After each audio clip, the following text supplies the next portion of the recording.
But you may not be entirely sure what it is or what it takes to make it. Tonight, we take you to a Pennsylvania coal town where one power plant has Bitcoin to thank for its reinvention. But the Bitcoin is also reigniting an age-old environmental debate in the Keystone State.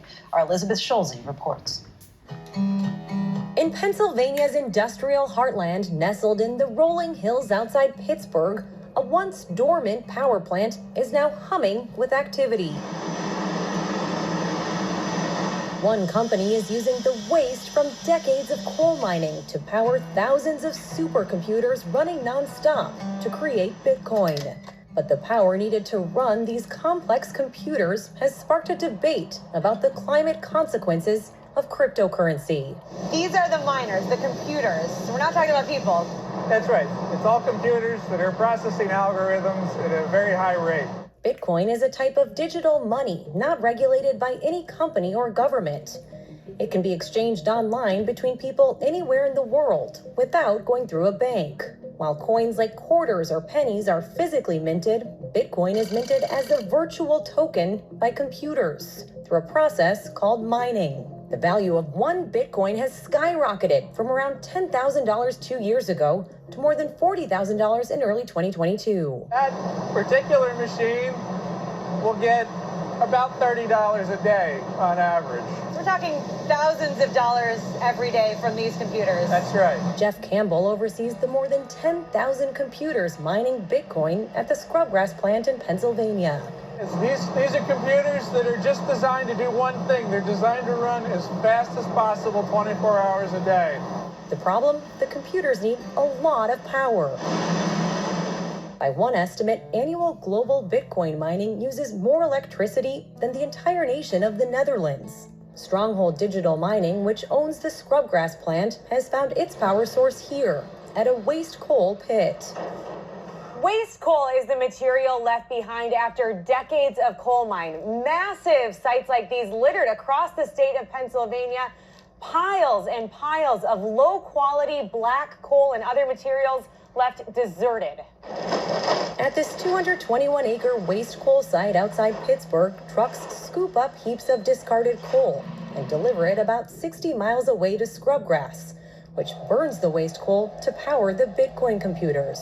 We found a way to utilize the power generation of the plant that's old school technology with a brand new supercomputer technology that's employed to mine cryptocurrency and Bitcoin. After seeing so much waste coal abandoned across Pennsylvania, entrepreneur Bill Spence decided the best way to get rid of it was to burn it. I feel like America had a party here in Pennsylvania. They had a party. Everybody went home and they left the remnants of the party here, and they said, oh, well, just cover it up, pull a rug over it. I mean, we live here. This is our community. The piles of waste coal can leach acid into nearby streams and sometimes catch fire. I grew up, I played on those waste coal piles, and that particular material, I feel, made me sick with cancer. My father had cancer, my grandfather had cancer. And I'd like to eliminate that environmental impact on our community. After this waste coal is burned, the leftover ash is brought back to its original site, turning a coal pit into usable land.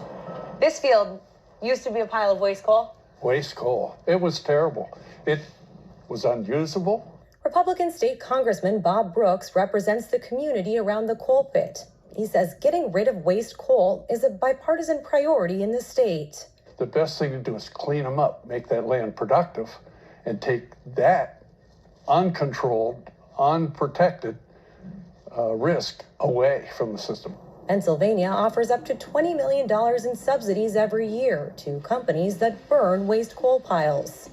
But this process has its own environmental costs. Burning the waste coal, it just isn't the appropriate solution. Rob Altenberg runs the environmental nonprofit Penn Future. Companies like Stronghold say that Bitcoin mining is the means to an end to remove these piles of waste coal that are hurting communities. How can you argue with that? Well, they're not removing pollution, they're moving pollution. They're moving pollution from the land and they're moving it to the air. and we're the ones that are paying the price for it. Latest available data shows the Scrubgrass plant emitted the same amount of CO2 as 80,000 cars in 2019, emissions that anger critics. Altenberg argues a better solution is relocating the waste coal to landfills. In another part of Pennsylvania, they did just that at a 3.2 million ton waste coal pile that's been cleaned up with the help of federal money. Bitcoin in general is wasteful by design. And if you are going to do Bitcoin using the dirtiest source of power we have in the state, it should be your last choice for generating that electricity. I will tell you, we're making the best of a bad situation. And sometimes perfect is the enemy of very good. In a state where coal mining runs through the veins of the land and its people, a new generation of mining, reigniting an age-old environmental debate. I don't think we should stop what we're doing in order to get the perfect. Let's evolve into perfect. Thanks to Elizabeth for that. You've probably heard of Bitcoin.